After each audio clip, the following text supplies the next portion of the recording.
Hello बच्चों, welcome to wisdom Wednesday series of commerce edge. और आज का टॉपिक है स्टैटिस्टिक्स।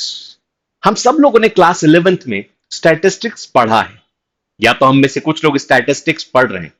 हम सब लोगों ने mean, mode, median, deviation, standard deviation, correlation, index number और हर चीज इन स्टैटिस्टिक्स पढ़ के रखी हुई है। हम सब लोगों ने स्टैटिस्टिक्स पढ़ी है 40 मार्क्स अर्न करने के लिए। हम सब लोगों ने वो 6 मार्क के क्वेश्चंस जो न्यूमेरिकल आते हैं, हमने उसके लिए स्टैटिस्टिक्स पढ़ी। पर क्या तुम्हें पता है कि स्टैटिस्टिक्स का रियल लाइफ में यूज क्या होता है? हम मीन को यूज करेंगे क्या? और अगर मैं तुमसे कहूं कि तुम में से हर किसी ने स्टैटिस्टिक्स को कभी ना कभी अपनी लाइफ में यूज करा है, या ये वीडियो देखते टाइम कर रहे हो, या वीडियो देखने के बाद डेफिनेटली करोगे, तो तुम्हें शायद यकीन ना हो, पर हम सब लोग statistics on a very daily life हम लोग यूज करते हैं। हमारे आसपास हर कोई स्टैटिस्टिक्स यूज करता है on a regular basis. So let's understand statistics का डेली लाइफ में यूसेज कहां पे है, हम क्यों स्टैटिस्टिक्स पढ़ते हैं, कुछ अच्छे तरीके से। और इस वीडियो को देखने के बाद तुम सब बोल सकते हो कि हमने स्टैटिस्टिक्स से पढ़ा ही नहीं है, समझा ही नहीं है। हम उसको यूज भी करते हैं और हमें पता है कि हम उसको यूज कैसे कर रहे हैं। सोचो, this is what wisdom is. So let's understand it with a very simple example. हम लोगों ने पढ़ते टाइम, जब हम लोग पढ़ाई करते थे, हम लोग को हमारे प्रोफेसर ने एक एग्जाम्पल दिया था कि हमें एवरेज निकालना सिखाया गया है। मान लो तुमसे कोई बोला जाए कि एवरेज ऑफ दिस फैमिली निकालो, average height of this family. तो एवरेज हाइट निकालने का एक सिंपल सा प्रोसेस तुम लोगों ने क्लास 11 में पढ़ा हुआ है, this plus this plus this divided by number of person. तो हमने पढ़ा है 7 plus 5 plus 4 plus 2 that makes it 18 divided by 4 4.5। मानो कि इस फैमिली को रिवर क्रॉस करनी है and height and depth of the river is 4 feet. 4 feet की डेप्थ है उस रिवर की, और average height of the family आ रही 4.5। मतलब 4.5 की एक फैमिली जिसकी एवरेज हाइट 4.5, वो आसानी से रिवर क्रॉस कर सकती है। और उन्होंने रिवर क्रॉस करना शुरू करा, तो क्या होगा? दो लोग डूब जाएंगे जिनकी हाइट 4 या फिर 2 फीट है, तो डिजास्टर हो जाएगा। तो this is what the meaning of statistics is. Statistics को समझने का एक बहुत इंपॉर्टेंट तरीका होता है। मान लो तुम्हें बताया जाए कि इस देश में ऑन एन एवरेज हर कोई 45,000 इनकम अर्न करता है। So what does it mean? It means including you who's listening my video, including me, including everyone around this nation earns 45,000 income. हर कोई 45,000 इनकम अर्न कर रहा है। ये बात कितनी सच है, ये बात कितनी झूठ है, इस बात में झूठ का परसेंटेज कितना है, ये जानने के लिए हम लोग कैलकुलेट करते हैं स्टैंडर्ड डेविएशन। हम सबको सिखाया जाता है कि स्टैटिस्टिक्स दुनिया का सबसे बड़ा झूठ है, लेकिन ऐसा झूठ जिसको बोलना दुनिया की सबसे बड़ी मजबूरी है। हमें बताया जाता था कि स्टैटिस्टिक्स को मिला के दुनिया में 3 झूठ होते हैं। एक झूठ, एक सफेद झूठ और एक स्टैटिस्टिक्स झूठ। मानो मैंने घर में रखा एक एप्पल उठा लिया, मुझे किसी ने नहीं देखा, और मुझसे पूछा गया एप्पल किसने चोरी करा, मैंने बोला मुझे नहीं पता है किसने चोरी करा है। झूठ कहलाता है। मान लो मैंने एप्पल उठाया और मुझे किसी ने देख लिया, और फिर भी मैंने बोल दिया कि मुझे नहीं पता एप्पल किसने उठाया, इसे सफेद झूठ कहा जाता है। और तीसरा जो झूठ होता है, जो इन सबसे ऊपर होता है, वो होता है स्टैटिस्टिक्स। बोलते हुए, जानते हुए, समझते हुए हम जो झूठ बोलते हैं उसे स्टैटिस्टिक्स कहा जाता है। तो स्टैटिस्टिक्स ऐसा झूठ जिसको बोलना सबसे बड़ी मजबूरी। मैंने तुम लोग को बात समझा दी। लेट्स अंडरस्टैंड हम स्टैटिस्टिक्स को कहां कहां यूज करते हैं। सबसे पहले, जैसे मैंने तुम लोग को अभी बताया, हम रियल लाइफ में स्टैटिस्टिक्स यूज करते हैं, हमें समझ में नहीं आता। मॉम खाना पका रही, मान लो मॉम की इच्छा है कि आज वो आलू की सब्जी बनाएगी।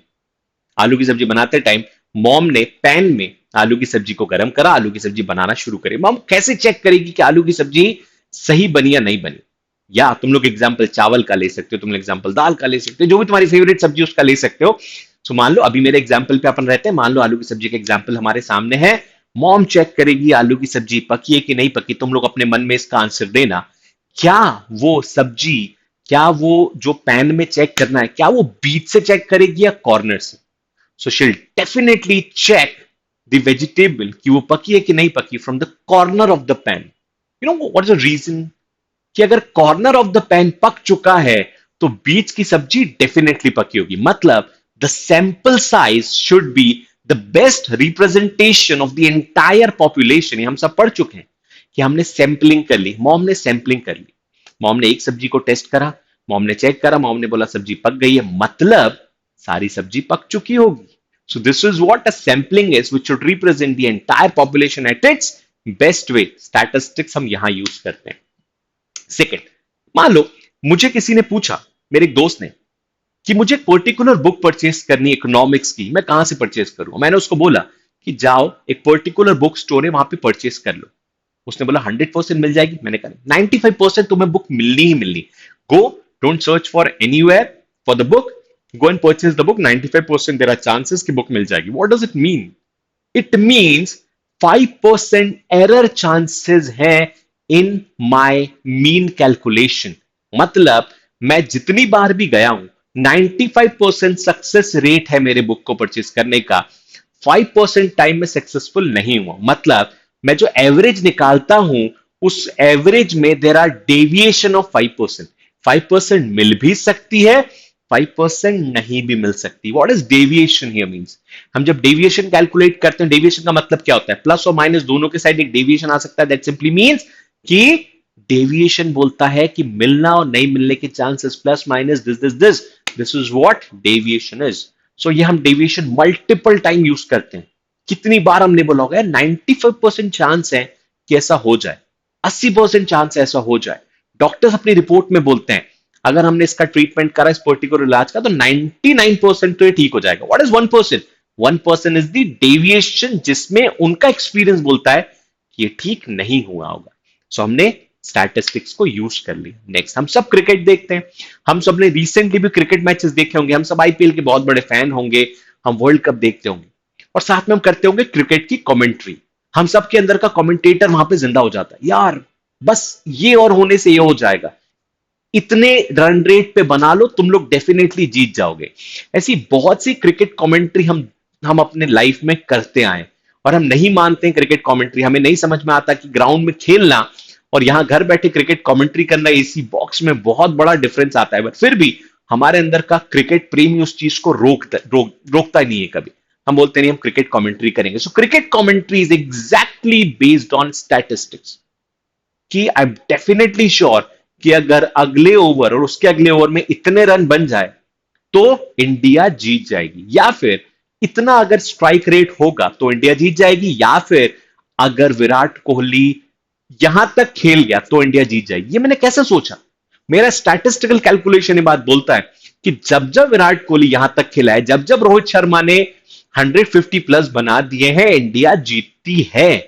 जब जब रोहित शर्मा जल्दी आउट हो जाता है, इंडिया नहीं जीती। ऐसे कुछ कैलकुलेशन अगर मेरे दिमाग में है कि दोनों की पार्टनरशिप अगर 100 200 प्लस क्रॉस कर गई तो डेफिनेटली विनिंग है स्ट्रेटेजी। ये स्टैटिस्टिकल कैलकुलेशन है बेस्ड ऑन पास्ट परफॉर्मेंस।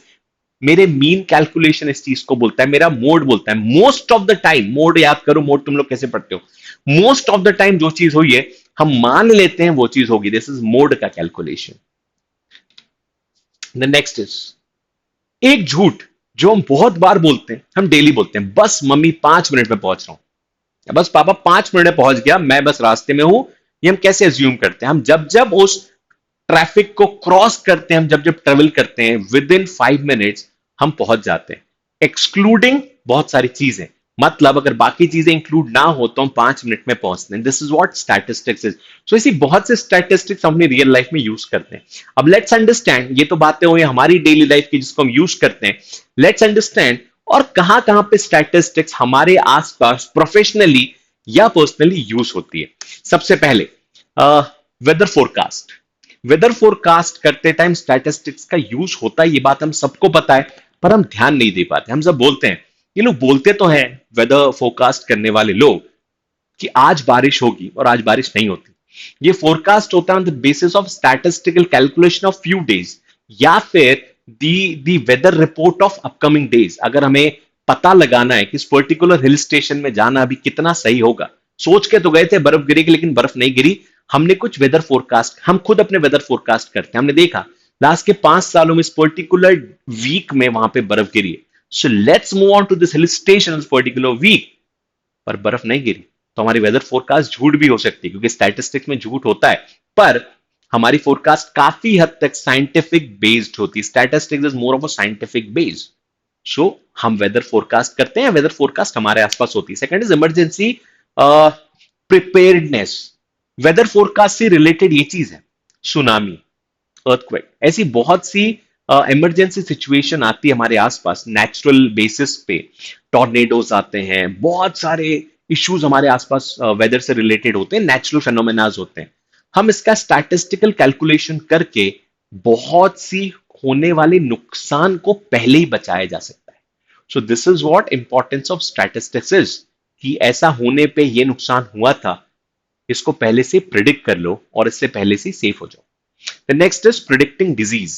तुम सब लोगों को भी पता है कोविड 19 केसेस में हम लोग डिजीज को प्रिडिक्ट करते हैं हमारे आसपास, हम सब लोग इस चीज को सीख गए होंगे कि अगर ऑक्सीजन रिपोर्ट, ऑक्सीमीटर शो कर रहा है कि इतने परसेंट ऑक्सीजन के ऊपर ऑक्सीजन है या इससे नीचे नहीं गई है, सो वी आर सेफ। हमें बहुत ज्यादा सोचने की जरूरत नहीं है, we just need to take some precautions of covid. लेकिन अगर इससे नीचे ऑक्सीजन का लेवल जा चुका है, this is forecasting on the basis of statistical report of previous patients. ये कुछ प्रीवियस पेशेंट्स के बेस पे हमने रिपोर्ट को फोरकास्ट या प्रेडिक्ट करा हुआ है, तो हमें सोचने की जरूरत है, we should get admitted in the hospital, हमें जाके हॉस्पिटल में एडमिट हो जाना चाहिए। So this is what predictions of diseases, ये यूज होता है statistics. Then next is medical studies. Medical studies, calculating drug, calculating vaccination, क्यों उतना टाइम लग गया वैक्सीनेशन बनने में, क्योंकि उसके स्टैटिस्टिकल सर्वे होते हैं, all survey is based on statistic. हमने 500 डिजीज्ड पेशेंट्स को वैक्सीनेशन लगाया, उसमें से कितने लोगों ने पॉजिटिव रिस्पॉन्स दिया, कितने लोगों को वो कोरोना का जो सिम्टम्स है वो कम हुए, कितने पेशेंट्स को उसका नेगेटिव इंपैक्ट हुआ, कितने पेशेंट्स का सर्वे हमने लिया, ये all is based on statistical calculation. Just imagine disease and उसका प्रिकॉशन एंड उसका क्योर, तीनों चीजें स्टैटिस्टिक्स पे बेस्ड है।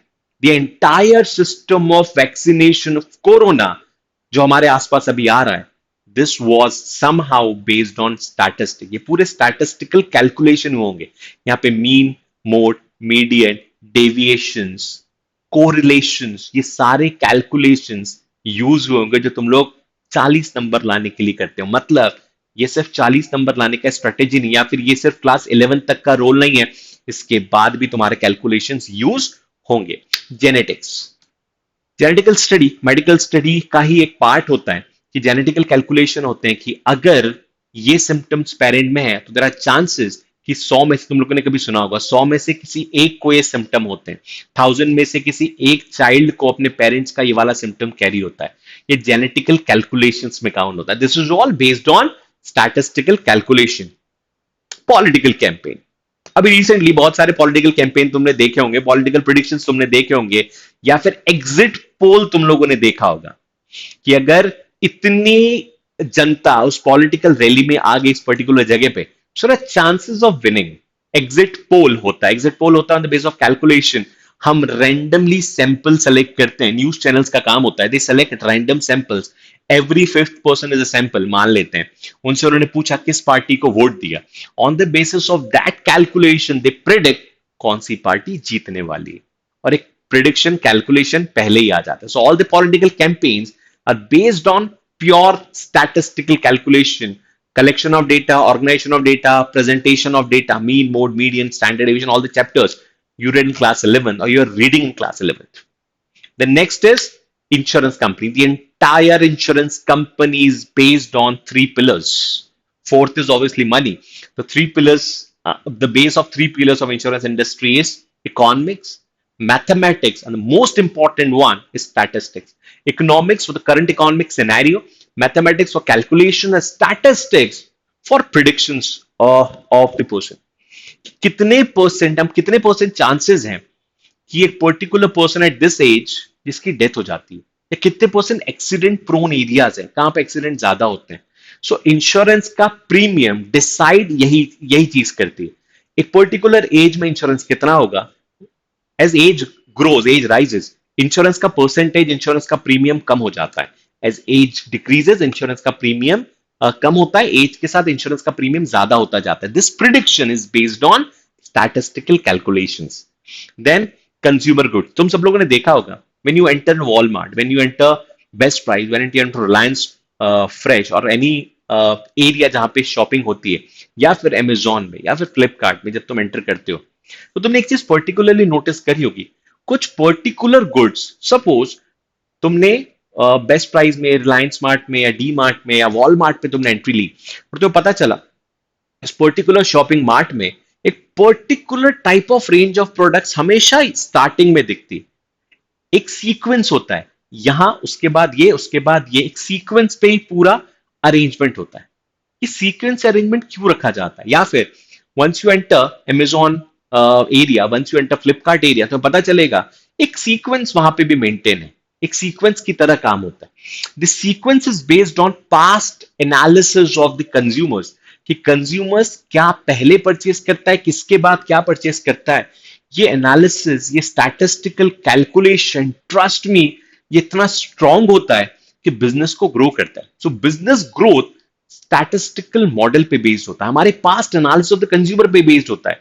कंज्यूमर्स, कंज्यूमर गुड्स के लिए कभी कभी तुम लोगों ने सर्वे रिपोर्ट भी देखी होगी कि एक सर्वे फॉर्म फिल करवाया जाता है, जस्ट सर्वे आज कि हमारा प्रोडक्ट कितना अच्छा है। On the base of survey product को चेंज करा जाता है, प्रोडक्ट का look and feel, packaging, pricing, everything change, ये चेंज हुआ जाता है प्रोडक्ट का। ठीक है, the next is quality testing of the product. Quality testing जो भी बात कर रहा था, सर्वे के बेसिस पे, क्वालिटी टेस्टिंग के बेसिस पे प्रोडक्ट को चेंज होता है। जाके एक बार कैडबरी का एड जरूर देखना, कैडबरी ने क्वालिटी टेस्टिंग पे काम करा था। एक बार कैडबरी के साथ इशू हुआ था, बहुत बड़ा ड्रॉबैक था वो कैडबरी केस में, सेटबैक था कैडबरी केस में। Cadbury was almost a flop product. Maggi के साथ तुम लोग सुन चुके हो, मैगी का स्टोरी सुन चुके हो, मैगी के साथ भी हो चुका है, लेड मिला था मैगी में। तो ये सारी स्टोरीज क्वालिटी चेक को लेकर जब हम बात करते हैं तो स्टैटिस्टिकल रिपोर्ट इस पे काम आती है कि हमने पहले क्या एरर करा था, अब हम क्या कर रहे हैं on the basis of consumer survey, survey statistics. Last one is stock market. Stock market में जो ब्रोकर्स, जो एजेंट, जो पर्सन स्टॉक मार्केट में डील करते थे, entire economy is based on stock market, share trading, daily basis पे, monthly basis पे। Mutual funds तुम लोगों ने सुना होगा, mutual fund subject to market risk पूरा आता है। So this is based on calculation, this based on statistics, report निकाली जाती है। जैसे हम प्रिडिक्शन करते हैं क्रिकेट मैच का, वैसे प्रिडिक्शन होता है स्टॉक मार्केट का। रिपोर्ट होती है कि कौन सा स्टॉक आने वाले दिनों में बढ़ेगा on the base of stock calculation, कि लास्ट में ऐसे ऐसे इवेंट में, इस पर्टिकुलर डेज में, इस पर्टिकुलर पॉलिसीज के टाइम पे स्टॉक ने यहां हिट करा था, तो देयर आर चांसेस कि स्टॉक हिट करेगा। लास्ट 7 डेज का प्रिडिक्शन, 7 वीक का प्रिडिक्शन, 7 ईयर्स का प्रिडिक्शन के बेसिस पे हम लोग स्टॉक मार्केट में, स्टॉक में ट्रेडिंग करते हैं। In short, all the areas around us, whether it is political, whether it is social, whether it is weather, whether it is economical, whether it is anything, is based on statistics की calculation। मतलब मेरे घर में सुबह उठने से लेके रात को सोने तक मेरे आसपास के हर प्रिडिक्शन, हर कैलकुलेशंस, हर छोटी बड़ी चीजें कहीं ना कहीं स्टैटिस्टिक्स से रिलेटेड है। हम सब स्टैटिस्टिक्स पे काम करते हैं। All are predictions, all are plannings, चाहे हम किसी भी चीज की करें, चाहे हम अपने सब्जेक्ट की करें, इतना देर पढ़ने पे ये रिजल्ट हो सकता है, कोरिलेशन, ये हमने अपने कैलकुलेशंस के बेसिस पे निकाला। तो this is what the use of statistics is. So hope तुम लोग को स्टैटिस्टिक्स का यूज, कैलकुलेशन, कॉन्सेप्ट अच्छे से समझ में आया होगा और तुमने सीखा होगा कि स्टैटिस्टिक्स को यूज कहां कहां कर सकते हैं। अगर तुम्हारे पास भी स्टैटिस्टिक्स के ऐसे कोई यूसेज है, ऐसे ही कोई नॉलेज है जिसमें तुम डेली लाइफ में स्टैटिस्टिक्स को तुमने किसी भी फॉर्म में, collection of data, organisation of data, mean, mode, median, किसी भी फॉर्म में तुमने यूज करा होगा, सो कमेंट बॉक्स में जरूर लिखना। अभी तक तुमने अगर चैनल को सब्सक्राइब नहीं करा है तो सब्सक्राइब भी जरूर कर लेना, आगे आने वाली बहुत सारी वीडियोस के लिए तुम्हें हेल्प मिलेगी। Thanks a lot for listening and watching so carefully, और अपने कमेंट्स को जरूर लिखना यहाँ पे तुम्हें वीडियो कैसा लगा। Thank you for listening. I am Lokesh Mule, the founders of commerce. Thank you.